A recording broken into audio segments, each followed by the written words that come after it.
भारतीय राष्ट्रीय कांग्रेस के माननीय उपाध्यक्ष श्री राहुल गांधी जी,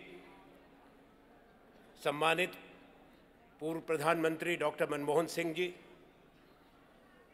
मंच पर उपस्थित भारतीय राष्ट्रीय कांग्रेस के पदाधिकारीगण, कांग्रेस कार्य समिति के सदस्यगण, राज्यों के प्रदेश कांग्रेस कमेटी के अध्यक्ष, जिला कांग्रेस कमेटी के अध्यक्ष और हमारी फ्रंटल ऑर्गेनाइजेशंस, महिला कांग्रेस, युवक कांग्रेस, NSUI, सेवा दल, सब साथियों, भाइयों और बहनों, कांग्रेस उपाध्यक्ष ने एक आह्वान दिया है। हिंदुस्तान की जनता जो तकलीफ से गुजर रही है, उनके साथ भारतीय राष्ट्रीय कांग्रेस खड़ी हो। ये एक ऐसा कार्य है जो इस संस्था के लिए, आपके हमारे लिए एक ऐतिहासिक जिम्मेवारी है। जब देश के सामने एक बड़ा संकट आया, आज नरेंद्र मोदी जी को प्रधानमंत्री बने 32 महीने होने जा रहे।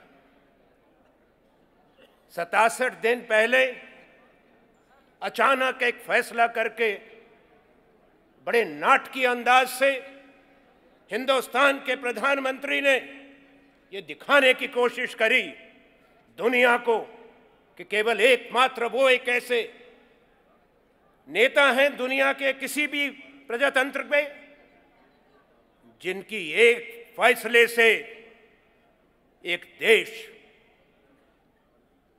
हिल जाता है।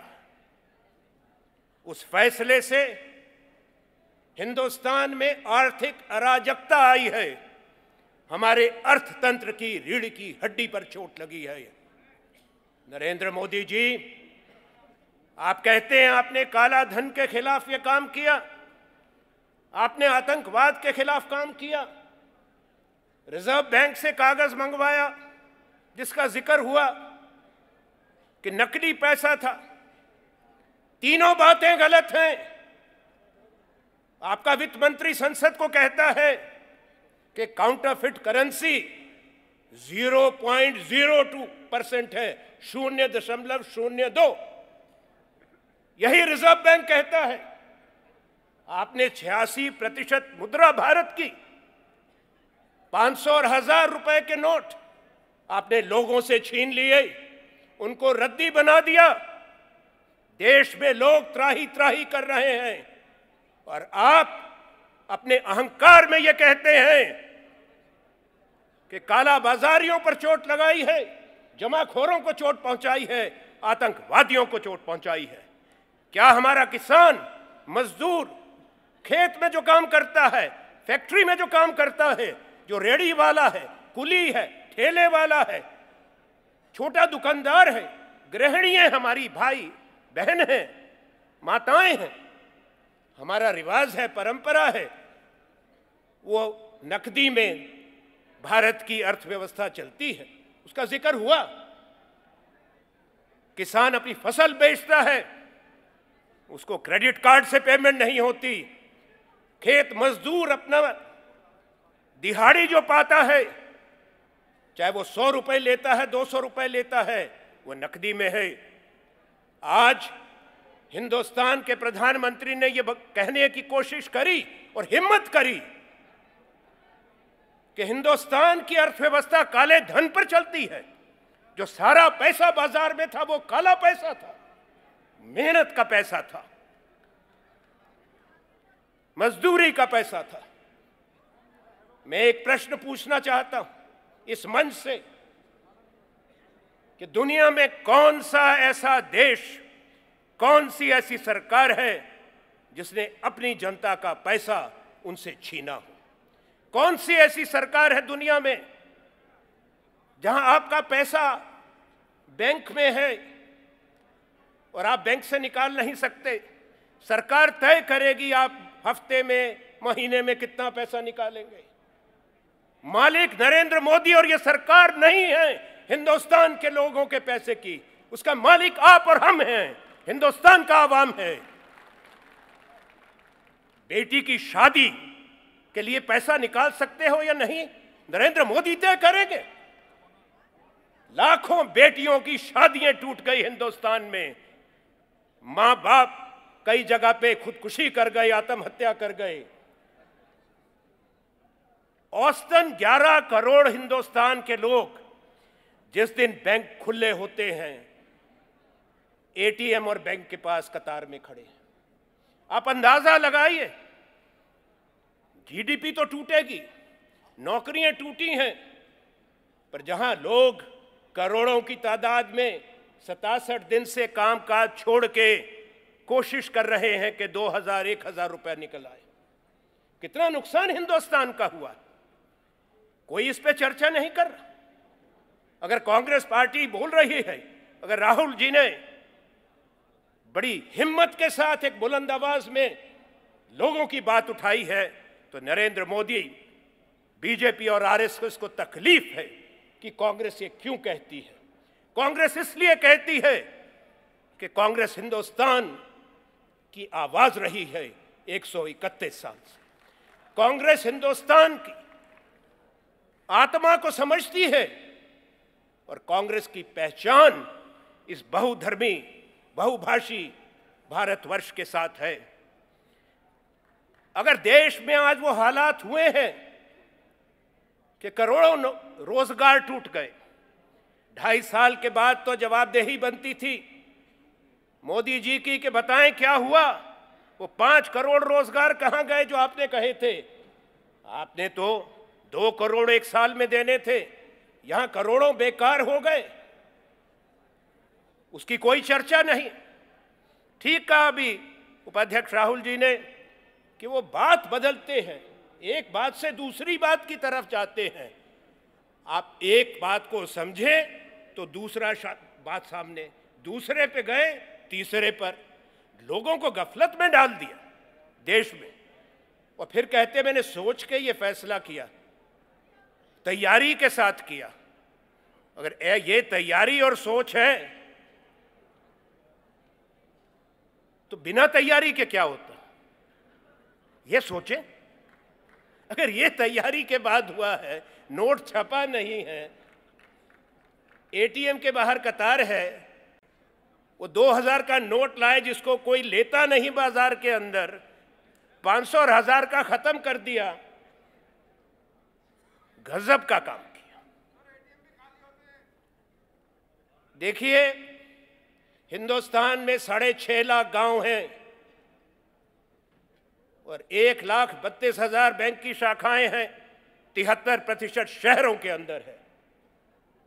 2,40,000 के पास एटीएम है, गांव में कोई एटीएम नहीं है। लोग अपना पैसा घर में रखते हैं, हमारी महिलाएं कपड़ों में रखती हैं, अनाज के अंदर रखती हैं। वो पैसा अपराध का पैसा नहीं है। मोदी जी कहते हैं मैं कैशलेस बनाऊंगा हिंदुस्तान को, कैशलेस तो बना दिया। जब आपने जनता का पैसा छीन लिया तो किसके पास कैश रहा? और किस देश को बनाओगे नरेंद्र मोदी जी कैशलेस, जो दुनिया में कोई देश नहीं कर पाया?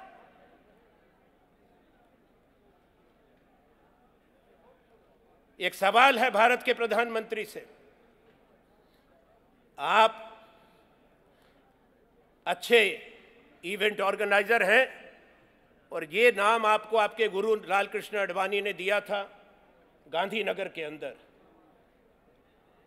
पर सवाल हमारा ये है कि जिस देश में आज भी 21वीं सदी के दूसरे दशक में शौचालय बनाने की अभियान चल रहा है, स्वच्छता का अभियान चल रहा है, जहां बड़े महानगरों के अंदर 24 घंटे बिजली नहीं मिल पा रही, जहां इंटरनेट कितने लोग इस्तेमाल करते हैं, 55 करोड़ हिंदुस्तान के लोगों का ये सरकारी रिजर्व बैंक का नंबर है आंकड़ा, कोई बैंक का खाता नहीं है। जो जनधन के इन्होंने खोले हैं, जो हमारे समय प्रणब जी के, चिदम्बरम जी के समय में नो फ्रिल्स अकाउंट थे, कुल मिला के 38 करोड़ बनते हैं, उसमें से 34 करोड़ के अंदर कोई पैसा नहीं है। जहां 83 करोड़ लोगों के पास बैंक का खाता नहीं गरीब का, उसको कौन क्रेडिट कार्ड देगा, कौन डेबिट कार्ड देगा? अभी ये ऐसा ख्याली पुलाव है और कह देते हैं कि पहला देश होगा हिंदुस्तान जो डिजिटलाइज्ड होगा। मुबारक हो, हम भी चाहते हैं, पर पहले लोगों की तकलीफ समझ लें। मैं सिर्फ एक आपसे बात कहूंगा, सरकार की इकबाल होता है, सरकार की जबान होती है, इकबाल पर हुकूमत चलती है। जब देश के प्रधानमंत्री का इकबाल खत्म हो जाता है, उस हुकूमत से लोगों का विश्वास टूट जाता है। नरेंद्र मोदी ने कहा था कि आप बैंक के अंदर पुराना पैसा बदलवा सकते हो, कहा था या नहीं कहा था? और 30 दिसंबर के बाद रिजर्व बैंक में जाके बदलवा सकते हो। 1 जनवरी से हिंदुस्तान के लोग जो गांव से आते हैं, बुजुर्ग हैं, महिलाएं हैं, वो रिजर्व बैंक के सामने कतारों में हैं। उनको धक्के दिए गए, उनको पुलिस से पिटवाया गया, उनका पैसा वापस नहीं लिया। क्यों नहीं लिया?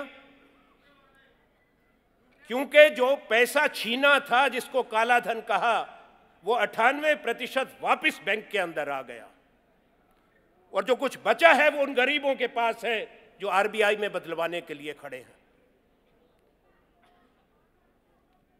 पिछले बृहस्पतिवार को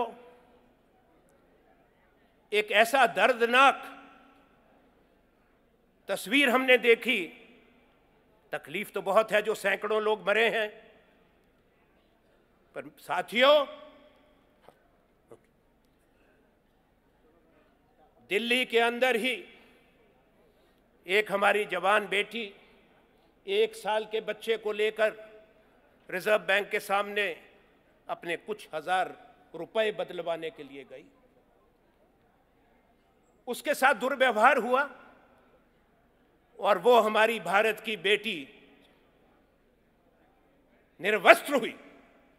इसकी जवाब कौन देगा? क्या यह कांग्रेस अगर यह संघर्ष नहीं करेगी, राहुल जी, तो ये कौन करेगा? लोग आज लाचार हैं, तकलीफ में हैं। मोरवी गुजरात से लेकर केरल तक रोजगार टूट गए हैं। मैंने मोरवी का जिक्र इसलिए किया, वो हिंदुस्तान की सेरेमिक कैपिटल है। 6 लाख मजदूर थे वहां पे काम करते, 4 लाख गांव वापस जा चुके हैं। सूरत के अंदर 7 लाख से ज्यादा रोजगार टूटा है। दिल्ली में वजीरपुर बंद पड़ा है। किसी ने देखा था, कभी सोचा था कि आजादपुर मंडी कैसे बंद होती है, जिसकी इतनी बड़ी फोटो हिंदू अखबार ने छापी थी, ताले लगे हुए पूरे। ये है आज हालात। इसलिए हमको ये कहना कि कोई सूझबूझ नहीं है, कोई रास्ते का पता नहीं है, जवाबदेही नरेंद्र मोदी समझते हैं उनकी नहीं है। ये गलत फहमी है, ये हम स्पष्ट आज कर देना चाहते हैं। और हालात साथियों ऐसा है, एक मजाक चलता है, 63 नोटिफिकेशन रिजर्व बैंक की जब आ चुकी और 30 से ज़्यादा फाइनेंस मिनिस्ट्री के सर्कुलर, तो हालात ये है, लोग परेशान हैं कि आप टॉयलेट जाएं, शौचालय जाएं तो अंदर से आवाज़ देते हैं कई लोग, पता करो कोई नई नोटिफिकेशन मोदी ने निकाल दी, कोई नया सर्कुलर निकाल दिया। ये हालात देश के अंदर आज हो चुके हैं। अंत में मुझे एक ही बात कहनी है अपने सब साथियों से, पर यह मेरा जवाब आरएसएस और बीजेपी के लिए है कि आपकी और हमारी केवल सत्ता की लड़ाई नहीं है, हमारी वैचारिक लड़ाई है, विचारधारा की लड़ाई है। जो आपका और मेरा भारत है उसको हम आरएसएस का, बीजेपी का भारत नहीं बनना देना चाहते। जो गांधी नेहरू की सोच रही, जिस कांग्रेस ने कुर्बानियां दी, जिसका जिक्र हुआ, और जिस परिवार की ये बात करते हैं कि एक परिवार है, हमको फख्र है उस परिवार पे जिसकी कई पीढ़ियों ने कुर्बानी दिया हिंदुस्तान के लिए। नरेंद्र मोदी जी, आप और आरएसएस के कोई नाम बताएं मुझे कि किसी ने उंगली कटाई हो हिंदुस्तान की आजादी के लिए, शहीद बन के चलते हो। प्रधानमंत्री जी, पर आखिर में एक शब्द कहूं, जिस देश में प्रधानमंत्री स्वयं जनसभाओं में जाते हैं, कभी कहते हैं कि मुझे मार देंगे और कभी कहते हैं मैं तपस्वी हूं, और अब अपने आप को फकीर की उपाधि दे दी। ताली वाली खूब बजाते हैं। कौन ताली बजाते हैं आपको मालूम? तो इसलिए ऐसा फकीर जो दिन में 5 बार पोशाक बदले, सैकड़ों पोशाक, और आज देश की जनता को धोखा दिया है नरेंद्र मोदी ने, इसलिए भारतीय राष्ट्रीय कांग्रेस इसको अपना कर्तव्य मानते हुए ये चुनौती देती है आज के दिन कि ये गलत फहमी में ना रहें कि एक चुनाव जीत के बाद और कांग्रेस एक चुनाव हार गई तो कांग्रेस इस देश की जमीन से चली जाएगी। कांग्रेस में वो शक्ति है, कांग्रेस में नेतृत्व है कि हम इनसे लड़ेंगे और विजय हमारी होगी, वो भारत की जनता की विजय होगी। धन्यवाद। जय हिंद।